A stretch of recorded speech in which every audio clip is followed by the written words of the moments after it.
L'entente au sein du couple n'est chose aisée. L'homme désire cela, la femme désire ceci. Le mari veut une chose, la femme en veut une autre. C'est sans fin. La Gemara Sota nous fournit une information que nous ferions bien de ne pas oublier. Selon Rabbi Akiva, lorsque l'homme et la femme se respectent mutuellement, la présence divine réside entre eux. Inversement, lorsque le mari et la femme pensent chacun à eux, avant de penser à l'autre, la présence divine les quitte et un feu les consume.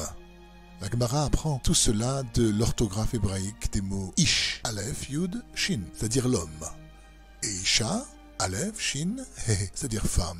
De ce fait, l'un de Dieu, Yudke, se trouve dans les mots en hébreu. Cette présence de Dieu est possible lorsque le mariage en est un de respect mutuel, de confiance. Cependant, lorsque le mari et la femme oublient le but final et deviennent des êtres égoïstes, la présence divine se retire, le Yudke quitte les mots de Ish, Aleph Yud Shin, homme, et de Isha, Aleph Shin He, femme.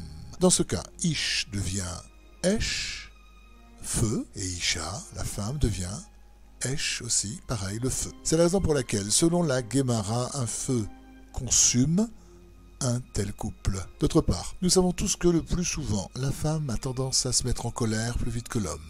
La Gemara nous en fournit l'explication. Dans le mot en hébreu femme Isha, lettres Aleph et Shin, qui forment le mot Esh, feu, sont liés. Cependant, dans le mot Ish, homme, les lettres Aleph et Shin sont séparées. Cela signifie que l'homme est plus éloigné du sentiment de colère que la femme. Après ces belles paroles, c'est à chacun d'entre nous d'accorder un nombre important de prières à demander au Maître du monde son aide pour que la paix conjugale règne au sein de notre couple. C'est avant tout par l'aide du ciel que nous pourrons apprécier le calme respectueux entre notre conjoint ou conjointe et nous-mêmes. Au-delà des prières, nous devons faire tous les efforts possibles pour que l'autre sente qu'il ou elle représente le centre du monde à nos yeux. Dès l'instant où le doute s'installe dans l'esprit de l'un ou de l'autre, c'est la paix conjugale qui en fait les frais. Cette paix conjugale est tellement importante. Combien d'heures faut-il passer à demander à Dieu son aide? Combien de larmes faut-il laisser couler